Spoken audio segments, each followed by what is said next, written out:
You're listening to the Pink Tax podcast, where being a woman costs more and we've got the receipts. From overpriced razors to underpaid roles, we're talking money, power, and the price of showing up.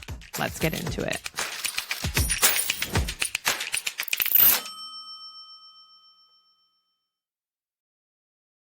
Welcome back, everyone, to the Pink Tax podcast. Today, I am joined by a fabulous guest, Amy Diehl, who is a PhD and is an award-winning IT leader and the Chief Information Officer at Wilson College as a leading gender equity researcher.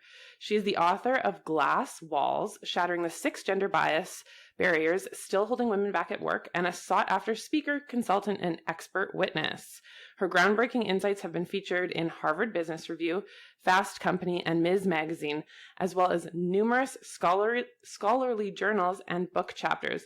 Driven by a passion for universal gender equality, she helps organizations break barriers so workplaces can thrive and women can succeed.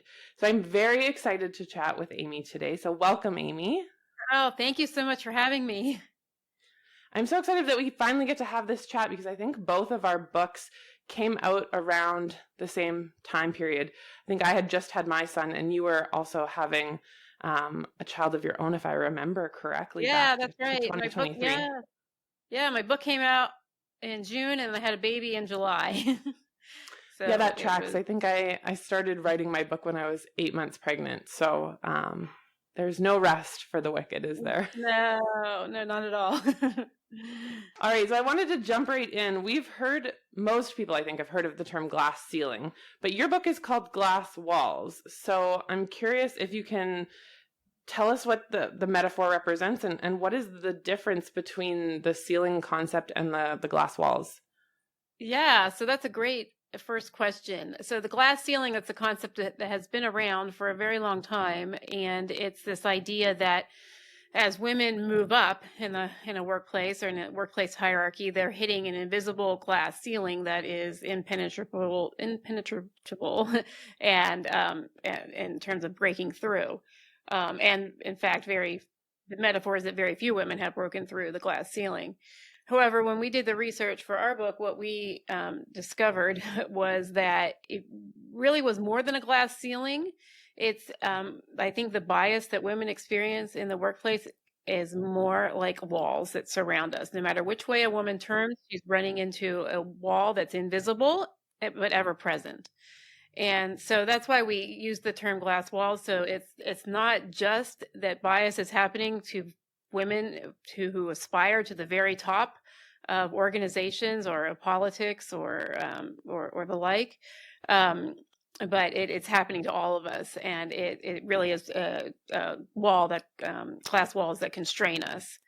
So that's the rationale, the explanation for the metaphor. Yeah, and I'm sure many people listening or watching have absolutely experienced those things. I know I did when I was in the corporate world, and I still come up against them when, you're working as an entrepreneur and as a speaker, and yeah, it's hard. So in your book, your research gives name to very, very common but often invisible behaviors. And I liked the two, He-Peating and bropriating. So one, I want you to tell me what those two things are, but I also want to know why you think having really specific vocabulary is so crucial for, both women experiencing the bias and for organizations that are trying to fix it. Yeah. So when my co-author and I, Dr. Leanne Dubinsky, when we were doing the research, we would come across these concepts, we'd have data that would group together. And we would go and search the literature, and we would find there was nothing. Like, there was no term for it. There was, if there was anything written about it, we weren't able to, surface it. So what we did was, when we ran into a concept like that, we created a label. We created a term for it. One example of that is the term role incredulity. Where women are assumed to not be in charge or to not be the leader. They're assumed to be in a female, a traditionally female stereotype role. Yeah, exactly. So, and there were many other terms like that or many other concepts like that did not have names. And so in the book, we give them names and labels and give a definition, and then give lots of examples of how these types of biases are happening to women. You give examples of two of them, He-Peating and bro-appropriating. Those two were actually not terms that we coined. They were coined by others. And in the book, we're very clear about where we coined terms and where the terms were developed by others. But those two terms, first one is He-Peating, and it happens when a woman says something and it's ignored, and then a man says the same thing and everyone loves it. Yeah, I'm laughing because I've seen that happen at so many boardroom tables. Mm-hmm. Mm-hmm. Yeah, a woman says something, she gives a great idea, and it's just kind of glossed over. And then a few minutes later, a man sitting around the table says the same thing, and people are like, oh, that's such a great idea. Yeah. Where did you ever come up with that from? Yeah. And then appropriating is a little bit more intentional. It's when a man actively takes a woman's idea and actively claims credit for it. So whereas He-Peating is often unintentional, appropriating is a little bit more intentional, where someone is actively trying to take the credit without giving the credit to the proper person who came up with the idea.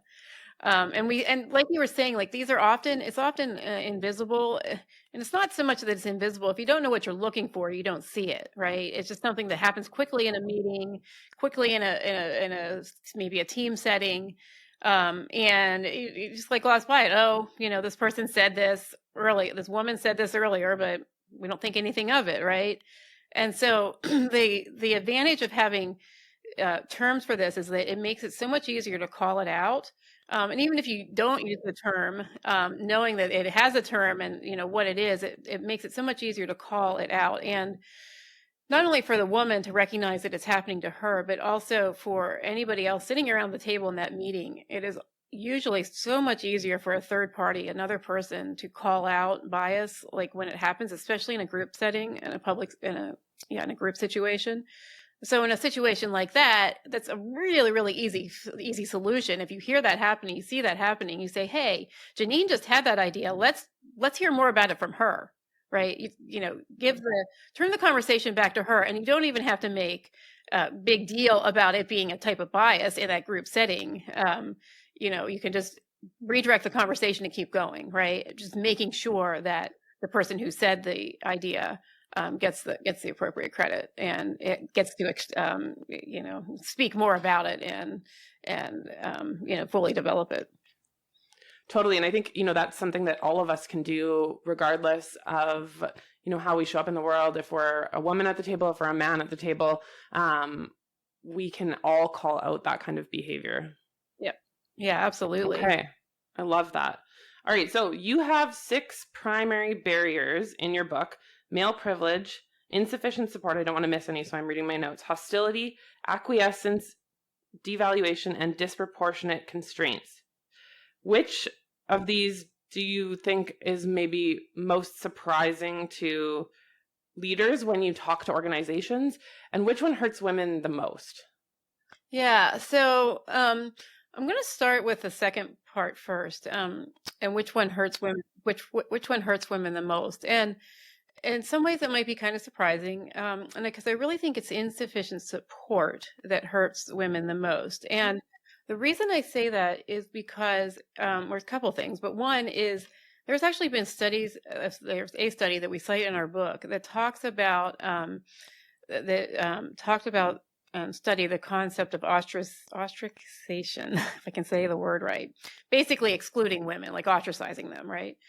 And it talks about how the study found that was more likely to lead to turnover than was harassment, like really? hostility. Yeah. And the reason for that, I believe, is because if you run into a situation where you are harassed, but you get support for that, like, your boss believes you, your HR department believes you, they stop it, they make sure that the perpetrator, has sufficient consequences, they make sure that you are fully supported, you're going to stick around. You're going to say, hey, this is a place that values me. Even though this bad thing happened, this is a place that values me. But if you're ostracized, then you've got like no support, nothing, not from your boss, not from your coworkers. You're just kind of out on like your own little island. You're going to be much more quickly to, I think, to leave. But even if you don't leave, then certainly, it's going to be harmful to your emotional, your mental, even your physical health. So that's why I say that I think that's the one that's most harmful to women. And it's much more subtle, right? Because like, if you're not being supported, it's not like this terrible bad thing is happening to you. It's not like you're being berated or sexually harassed or anything like that. But it's truly just can be just as harmful, if not more so, because it's not, you've got no support and it's not being dealt with. So then I turn to the other part of your question, which is, which one is sort of like most surprising to, when I speak about this to leaders. And I think it really is the last one, acquiescence. So we say acquiescence is the result of all the other barriers. So the woman has dealt with the male privilege culture. She's been devalued. She's not had support. She's dealt with hostility. And as a result of all that, we too often, we make it's a very rational decision, but we acquiesce. We acquiesce to our supposed place in the male privilege culture and environment, which means that we maybe stay silent on anything that's happening to us, or on sexism that's happening, or bias that's happening to others that we see. It also means that we may not go for that job, go for that next promotion or that next opportunity. We may say, I'm just going to stay where I'm at because I don't want to deal with the hassle, right? And the reason I say that this might be the most surprising is because I think too often we think, well, that's just the woman's choice. She's just chosen, like, she wants to stay in her, let's say she's in a mid-level role. She wants to stay in that role. She's chosen that. She's decided to prioritize her family. And so that's her choice. But really, it's not completely her choice. When the whole environment is telling her, no, you stay put in your spot, which is a spot getting work done, certainly, but maybe not contributing as much to the overall organization and to decisions as they're being made at the top of the organization. Whereas if the woman had, was in an environment where she was truly equitable, truly equal, where she truly had the same opportunities as her male counterparts and truly had the same supports as their male counterparts, and didn't have to deal with, all this, extra, terrible things and biases happening, that, she might say, many more women would truly say, yeah, I want to go for it. I want to become the director. I want to become the vice president. I want to become the CEO of the organization. But like I said, I think that's the most surprising, because I think that they often assume that when a woman decides that, hey, I just want to stay in this entry level role, this mid-level role, that's her choice. And that's, right. That's what she feels is best for her. It's really a result of the environment. Yeah, at that point it becomes like you said, not really a choice. It's like the minimum wage worker who has to choose between taking time off work to care for their sick kid during COVID, who's not allowed to go to school, and working their minimum wage hourly job that they need to pay for electricity. It's like you're stuck between a rock and a hard place. It's not really a choice that you have. And, I think that really illustrates how this impacts women in the workforce that are, maybe ambitious and trying to climb the corporate ladder, and then just feel like it's all kind of all for nothing. They feel hopeless. They feel like nobody's going to support them, that they're going to have to continue to deal with the BS that they've always dealt with. So I really like that. And I think it's an important thing to call out. Yeah. Yeah. Okay. I love the 6 primary barriers. I'm sure there's lots of other barriers that, women continue to face. And of course, we know, like, any level of intersectionality we're adding to this is just going to make all of those barriers even more challenging to navigate. But I'm curious, and we do get political on this podcast, how do you think all of this has shifted in the time since your book has come out and you've started having these conversations in both Canada and the US, with obviously the current administration in the US, and we've started to see kind of the rollback of DE&I policies in both US and Canadian companies? Yeah, I think it has shifted, unfortunately, due to the political environment. The term DEI has become demonized in many contexts. Many organizations are choosing to eliminate their DEI departments, and some are, instead of eliminating them, or renaming them. For example, renaming the department to like terms that would use the word like belonging, for example. And like, there's nothing wrong with these terms. Diversity, equity, and inclusion are inherently good things. They're good things for organizations. They're good things for society. It's just a political climate that is trying to regress us back into a space where women stayed home. Women were, the caretakers of the home, of the children, and didn't have opportunities out in the public sphere. And so that's like the sort of the ultimate goal of, trying to revert to a male, really revert us to a male dominated public sphere and workforce.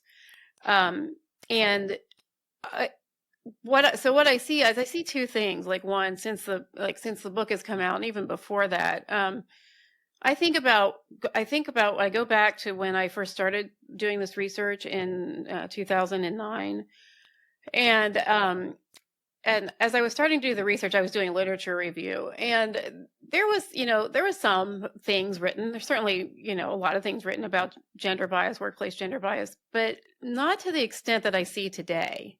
Like, I think about one quick example is the term mansplaining. So mansplaining, Rebecca Solnit coined this term, and it's when, a man starts explaining to a woman something that she knows more about than he does. Of course. And this happened to Rebecca at a party, right? Yeah. This happened to her at a party where this man at this party starts talking to her about a book that was just written, and he was talking to her about her own book. But my point about God. Yeah. So the origin story of that is really interesting. But my point about mansplaining is, like, that's now a dictionary word, right? And this was like in I believe the late 2000s that she coined this. But it's now like a dictionary word, and it's now something whenever I go to speak and I talk about some of these new words, most everybody knows, they've heard of mansplaining, right?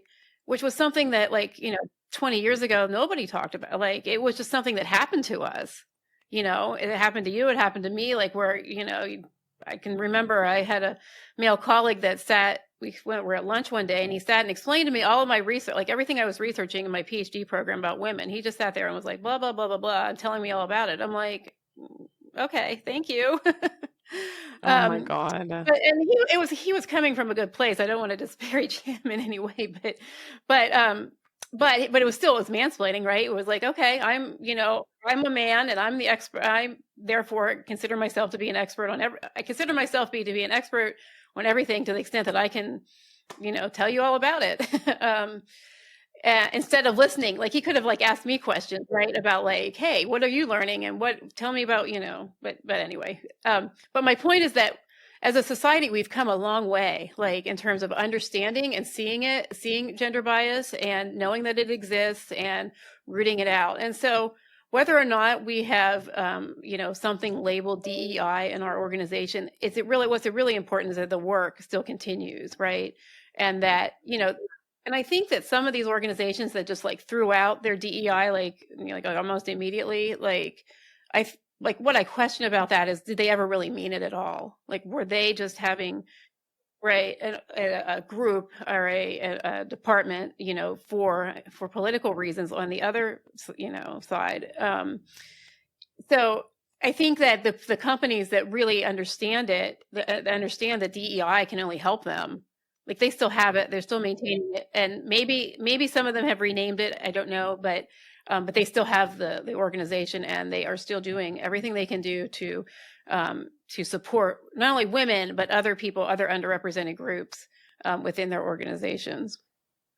Yeah, and I think, again, you make a great point there, that there were, and probably still are, lots of organizations that have, we care about women, we care about marginalized groups and equality, but they aren't actually doing anything within their organization. They aren't willing to have conversations about salary transparency or promotion rates, and they aren't willing to put those as KPIs in, their managers and senior managers' performance reviews. And so, yeah, that is a good way of looking at it. It sometimes feels, I have to remind myself to zoom out, because it's the same with the gender wage gap. It feels like we're moving so slowly, but like it was only one generation ago where women couldn't have their own bank accounts. So it's like we've come a really far way. Maybe I'm just impatient and it's not going fast enough. Well, and it's also like there's backlash. I think for any social movement, there's a backlash is like, say, a natural thing, the thing that happens. And so I think that for this movement too, we need to understand that backlash is going to happen. There are people who are in power that don't want to give up that power, right? And they don't want to give up that power not only for themselves, but for their group. And, in this context, we're generally talking about white, heterosexual, class-privileged, able-bodied men. They don't want to give up that power. And so we should anticipate that there's going to be backlash and think about ways that we can navigate through the backlash and come out ahead on the other side. Because when we see the backlash, right, and we're seeing it now, like that doesn't mean that we stay silent, right? That doesn't mean that we just crawl back into our beds and hide under the covers. But what it means is that we should be even more vocal and make sure also that we're banding together as women and as other groups that are affected. To make sure that we are supporting each other, that we're not leaving ourselves out alone to fight this on our own, but we really are coming together to fight this and to continue the good fight for equality as a group. Absolutely. And, to that point, my next question is, if there's men listening to this, or if men come up to you and ask you, as an ally, what can I do? I sometimes get this question, and I feel like they are in a place where they want to help and they want to be allies and they want to help move gender equality forward in the workplace, but they don't necessarily know kind of what the next right step is or what they can do. Do you have any advice for the men listening? Yeah, absolutely. So the first step is I think the easiest step, and that's to call it out when they see it. And maybe backing up, step 0 is read about it, learn as much as they can about it. Certainly my book is a good resource. I was going to say that's a great place to start. Yeah. Learn about it so that you can recognize it, so that if you're the man sitting in that meeting and you see someone being heap-heated, you can say, I know what that is. I see this happening. I'm going to call it out on behalf of that woman. And I'm going to make sure that she gets the credit. The other thing is that when you're in those situations, like if you're on a search committee or you're just giving input to somebody who's maybe making a hiring or promotion decision, make sure that you're bringing up and advocating for the very qualified women that are in your organization. We know that they're there, right? They may not be out on the golf course, hobnobbing with, whomever, on the weekends or whatever, but that doesn't mean they're at work. They're there and they're doing the work, and they certainly deserve and are ready for promotion, for other kinds of opportunities at work. So make sure that you're saying in any situation that you make the decision or that you can influence the decision, that you are, strongly advocating for your women colleagues. And helping people to maybe overcome those blind spots of I'm going to hire, John based on, I think he's an up and comer, he hasn't proven anything yet, but he's an up and comer. And so he needs a chance, right? Whereas this woman who's been toiling away, at her job for the past 10 years and has proven herself over and over again, right, should be given, that's the opportunity, perhaps ahead of the up and comer who's never done anything quite yet. No, and I think to your point, when I was involved in hiring committees at a previous corporate role, I remember kind of the, HR gets all the resumes or the recruiter gets all the resumes, and then they present them to the top couple or whatever that we want to maybe consider interviewing. And I remember looking at the group and I was like, there's no diversity in this. And the recruiter at that point was like, well, we didn't find anybody that was good enough to put forward, or there wasn't that many that applied. And kind of my response to the recruiters, like, that is actually your job to go and find a group of diverse candidates so that we can compare them. And I think, asking those questions, and you do it in a nice and respectful way, but I think asking them to make sure that they are coming to you with a diverse set of candidates is something that can at least move the needle forward in the respect of at least giving those people an interview and at least having that conversation with them, because a resume only tells you so much, right?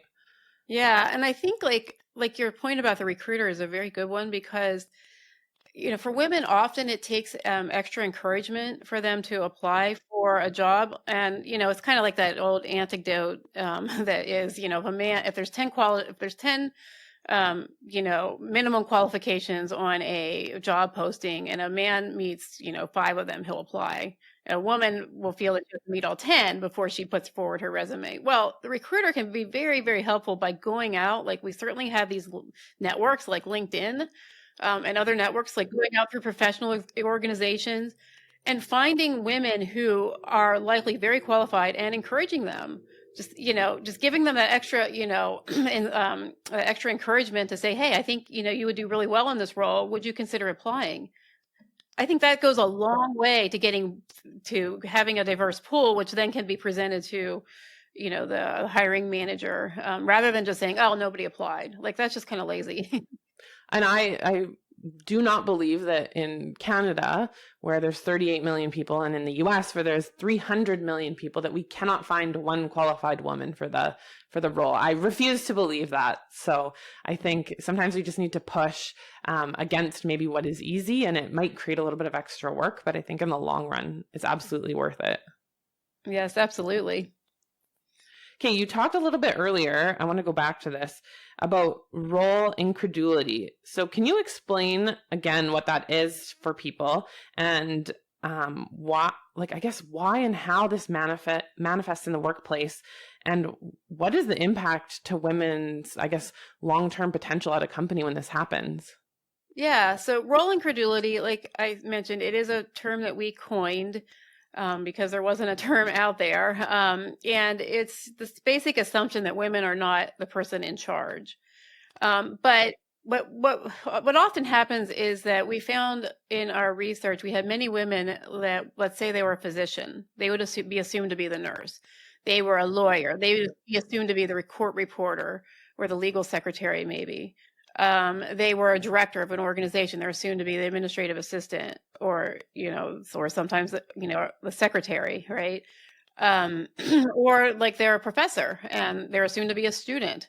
Or they're a person attending a professional conference and they're assumed to be the worker in the hotel, And the first thing I say is there's nothing wrong with any of those roles. There's nothing wrong with them. The problem is the assumption that women must inhabit these stereotypical female roles, and that women don't inhabit, the leader roles.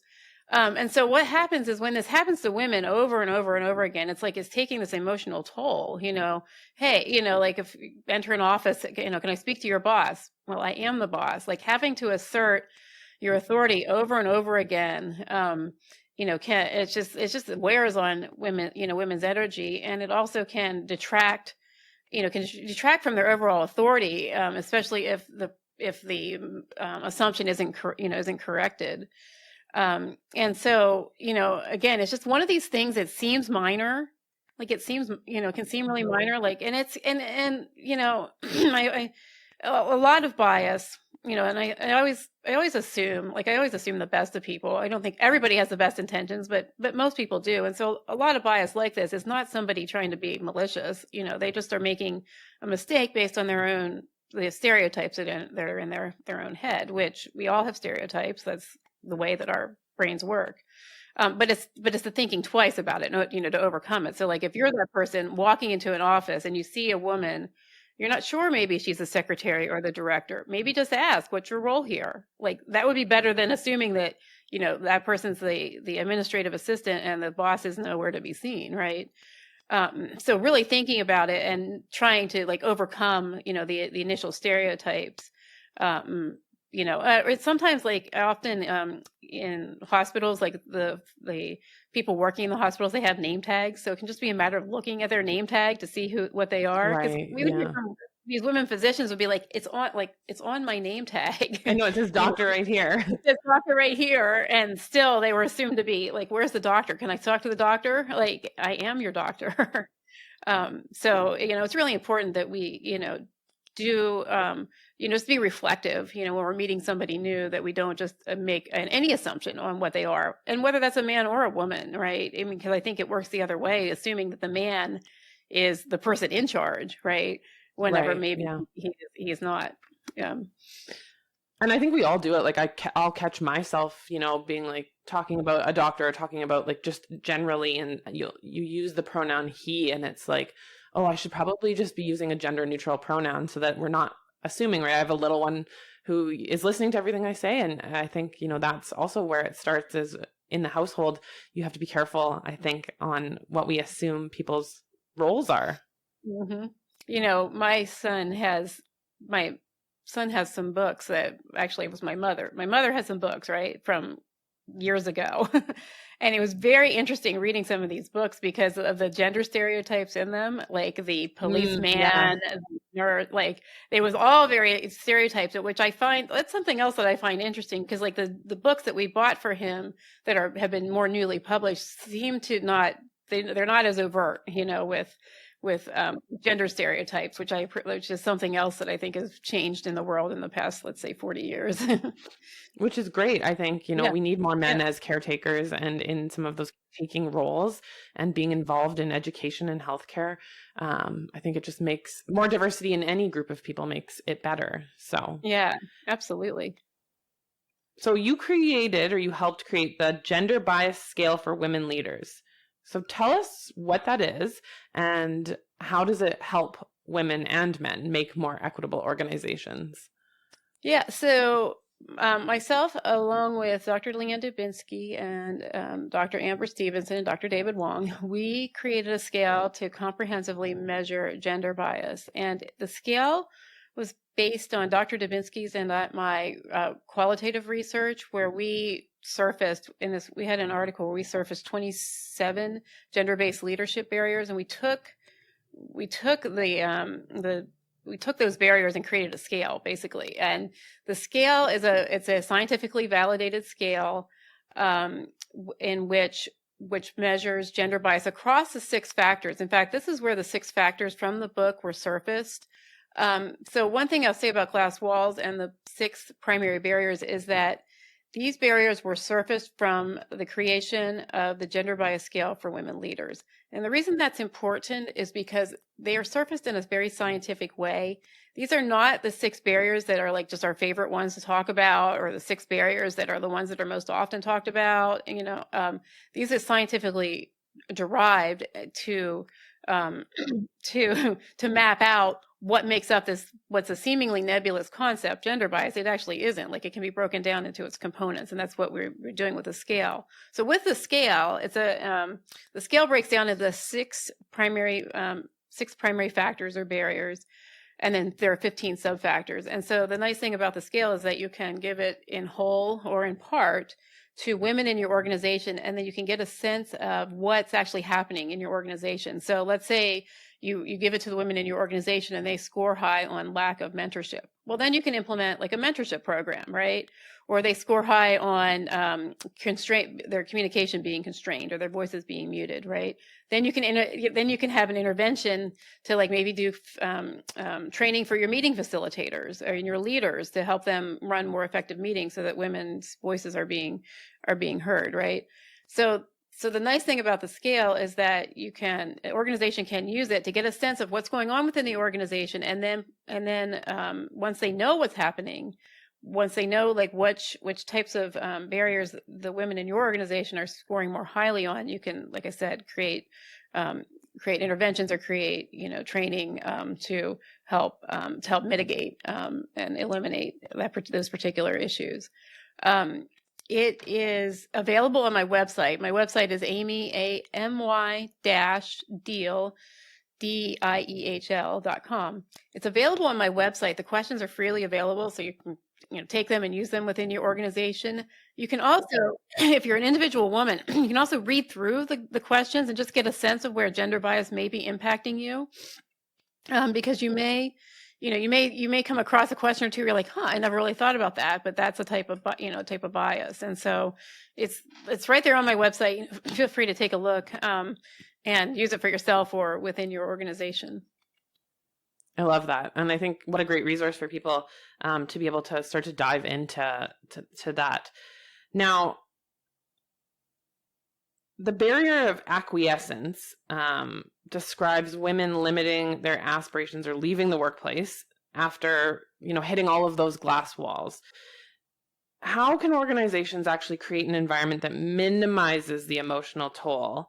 And what can women do to resist the impulse to maybe self-silence or, manage that hopeless feeling of not wanting to contribute because they're so tired of running up against all of those barriers?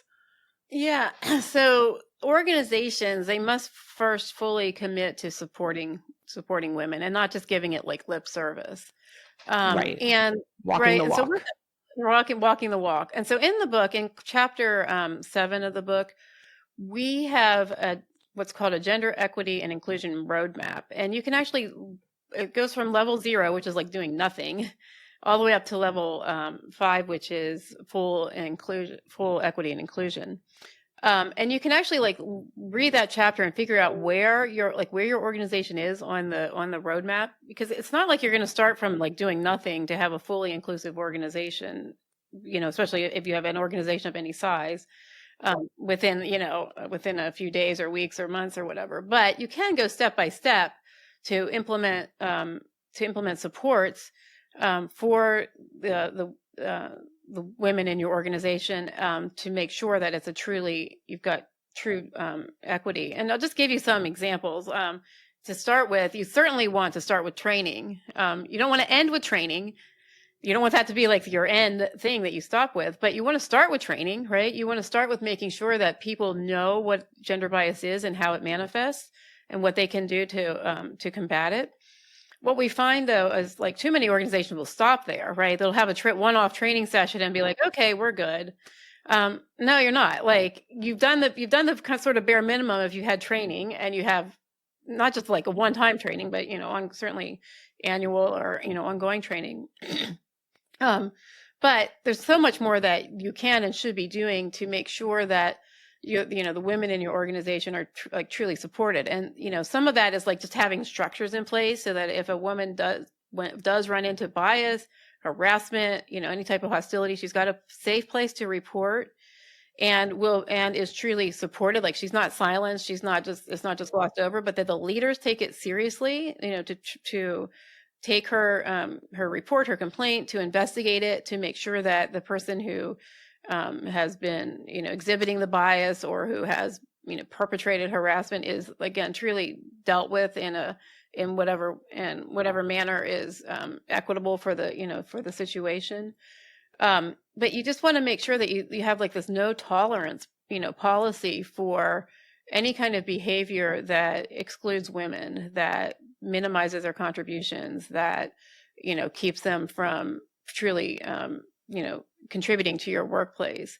Other things are doing pay assessments, looking at your pay data and making sure that women are not being discriminated against monetarily.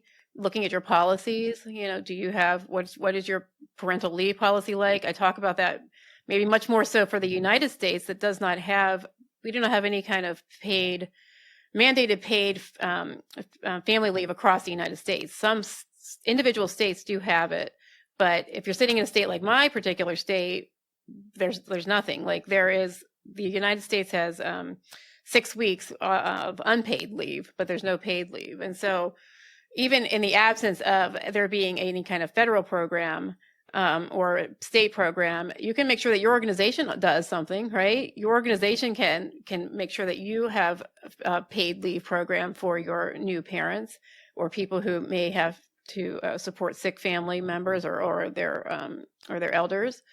So there's lots of tips in the book. There's lots more beyond what I just mentioned.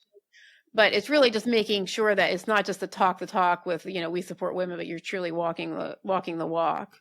And what's the other part of your question? No, I've forgotten it. No, I think that's great. And I think that really helps us figure out like ways we can reduce that emotional toll on women.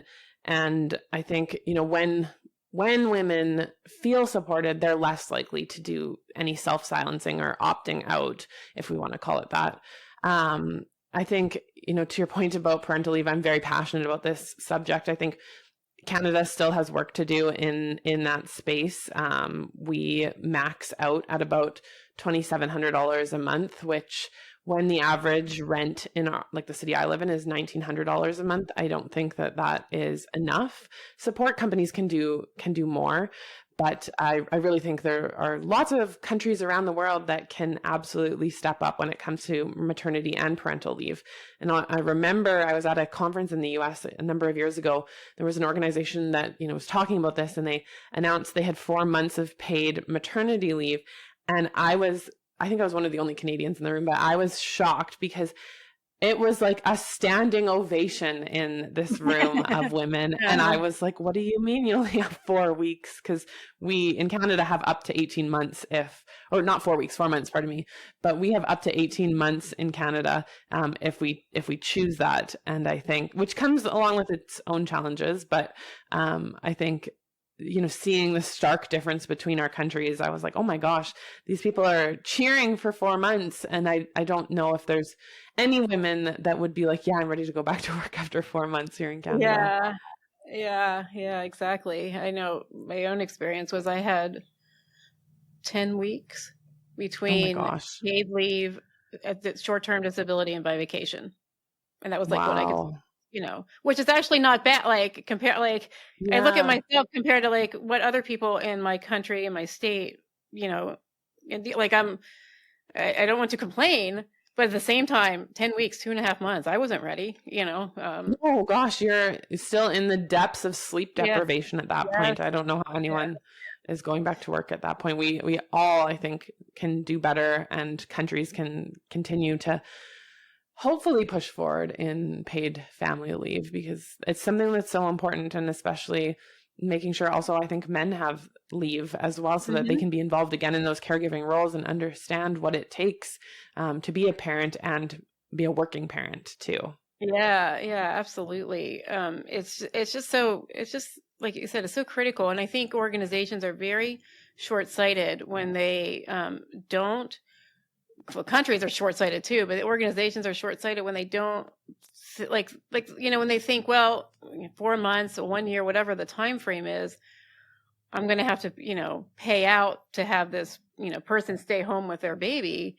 It really is contributing to the overall society, right? And Absolutely. This is why governments need to be involved in mandating this kind of thing, because organizations often look at their bottom line, and they've got a annual report to their shareholders and whatever, that they can sometimes not see the big picture. But if we're not we're doing, people, women, men, people who have children are doing such a huge service to society, and we need to make sure they are recognized and compensated. Absolutely. It is a full-time job raising a child. I can definitely tell you that. Okay, my last question for you. So one factor of the devaluation women face in the workplace is salary inequity. We know that the wage gap is real. And this year, I was actually just reading a report last week, shows that the gap is actually growing for the first time in a number of years. So obviously there are systemic changes that need to happen. We need salary transparency laws. We need companies to do reviews of those salaries, like you mentioned, and adjust. But what is maybe one piece of advice you would offer a woman to maybe combat this devaluation of her contributions so that she can ensure that she's actually compensated equitably for the work that she's doing? Yeah. So this is I'll say a tough one, because there's two sides to it. One, I will give some advice to women, because there is advice to be given, but we have to understand that it's not on women to fix this problem. Agreed. Not on individual women, right? It's on organizations to fix the problem. It's on governments, having pay transparency and requiring equal, not just like we have in the United States law, equal pay for equal work, but it's a very tough legal case for the people who do try to file that. It can be very tough to actually win. So making it easier, to prove is one thing that governments can do, and organizations, like we said, can make sure that they are paying everybody equitably. But for the individual person, because the individual woman always wants to know, like, what can I do to improve my own situation? So there's a couple things I would say. One is, firstly, do some research on what is fair market value for your role. And to the extent that you can talk to others in your organization, I know that in some organizations it's maybe you're not allowed to talk about pay, or it's very highly discouraged. I do encourage that if you are not overtly being restricted from talking about it, to have those conversations with your trusted colleagues, right? You have to know who you can have these conversations with, not just like indiscriminately. So do your research, to the extent you can in your own organization.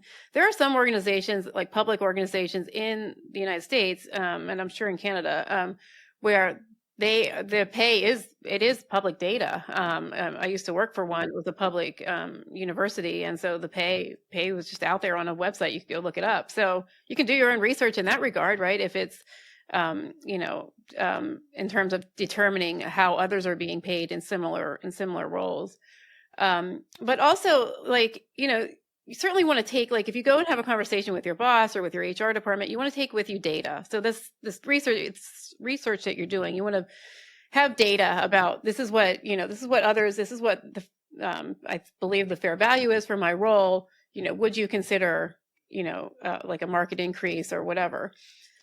And just know that like with that, we know that sometimes that same conversation from a man can be taken, often is taken a lot better than from a woman. So you have to sort of know that. But the thing I want to say about that, like, is that if you go and, you've presented an objective case and you're just being told, no, or that, where you see that it's, where it seems to be a situation where you truly are being devalued monetarily, then you have to know what your options are also outside of that workplace. Don't feel that you have to be stuck, right, in that particular work environment. It may be a leap for you, or it may be may seem like a big step, but if you, to the extent that you can, like, look at your options for other employment, right? Not all places, like, the thing I say about, there are toxic workplaces, there are workplaces that maybe aren't toxic, but don't value women well, but not all workplaces are like that. There are workplaces out there that do truly support women and that do truly do what they can to make sure that they're paying equitably and that that women are supported. So, so if you're not being supported in whatever way where you're at, just think about your alternatives. And that could be like going to another role, like your same kind of role in another organization, or it could be like, maybe you want to go back to school and learn a different trade, or maybe you want to become an entrepreneur and go out, work for yourself. Like just know that you don't have to be stuck, where you're at. If it's truly bothering you and it's truly not something, that you feel that you're being valued, then look at your alternatives and make some steps forward in that regard. Totally. And, I asked this question because, in my book, I talk about, like, the things we can do as individuals, the things we can do as companies, and the things we can do as global citizens. And that's kind of how I usually view most problems, through three lenses, because I think sometimes as individual women, we feel like maybe we can't impact as much change as we'd like to, or you're impatient like me and you can't do it as fast as you would like the organization to change. So if you're listening to this or watching this and you're like, hey, I'm a leader in my organization or a manager, you absolutely have power and the ability to enact change within even your teams. And I think that's a really important point. And that is creating change kind of for the next generation coming up. And then, obviously, if you're an individual contributor, that can feel a little bit more daunting, you can, of course, look at, starting women's ERG groups or having those conversations with your managers. And I think, to your point, making sure you know what you're worth in the market. And I don't think it's the worst thing to apply for a job every couple of years, even if you're content at your workplace, and even just find out what the market might pay you for your skill set so that you can use that as a negotiating tool. Mm-hmm. Yeah, that's a good point. And, the other thing I've seen more recently in the United States is that certain states require job postings to list salary ranges. Yes. And that's just a treasure trove of information. It's not every state, it's not every job posting, but if you can go find those states that do require it and look for your type of job, that's a huge wealth of information that you can take with you. Absolutely. And there's 2 provinces in Canada that allow that, or that require that, pardon me. Where I see it problematic, though, is when, I'm sure you've seen this too, the range is $50,000 to $200,000. Yeah. That's not really a range. I would like to see those ranges tightened up, kind of plus or minus 10%. But you're right. Even if it's not in your state, you could absolutely, or your province, you could look to a province where that information is available and use that kind of as just a starting place. Yep, absolutely. Amazing. Thank you so much for having this conversation with me today. I feel like that flew by. Where can people find you online? Yeah, so my website, amy-diehl.com. That's AMY-DIEHL.com. So there are links to order my book. There's also all of my published articles are listed out there. So I've got lots of articles, Harvard Business Review, Fast Company, Ms. Magazine, as well as journal articles, book chapters. So they're all linked out there. The scale is out there. Lots of resources on my website. So come and visit me there. And there's a contact form if you want to reach out. Amazing. And you are also offering our listeners and viewers 30% off Glass Walls when you order through the link that we'll include in the show notes. And there's a code that goes along with it. So if you're looking to pick up another read for kind of the fall moving into the winter, I think that this is an absolutely great option. So thank you for that. Yeah, you're welcome. Amazing. Well, I hope you have a wonderful rest of your day, and thank you for joining me here on the Pink Tax Podcast for another episode, and we will see you all next week. Thank you, Janine, for having me. And that's a wrap on this week's episode of The Pink Tax. Thank you for joining me on the front lines of financial fairness. Remember, understanding the cost of being a woman is just the start. Now it's time to demand your worth and build your wealth. Don't forget to subscribe so you never miss a step in dismantling systemic inequality and securing your financial future. If this episode sparked a fire in you, take a screenshot, tag us on social media, and share it with a friend who needs to join the movement. Until next time, keep your wallet guarded, your eyes open, and let's keep fighting for a world where pink is just a color, not a tax bracket.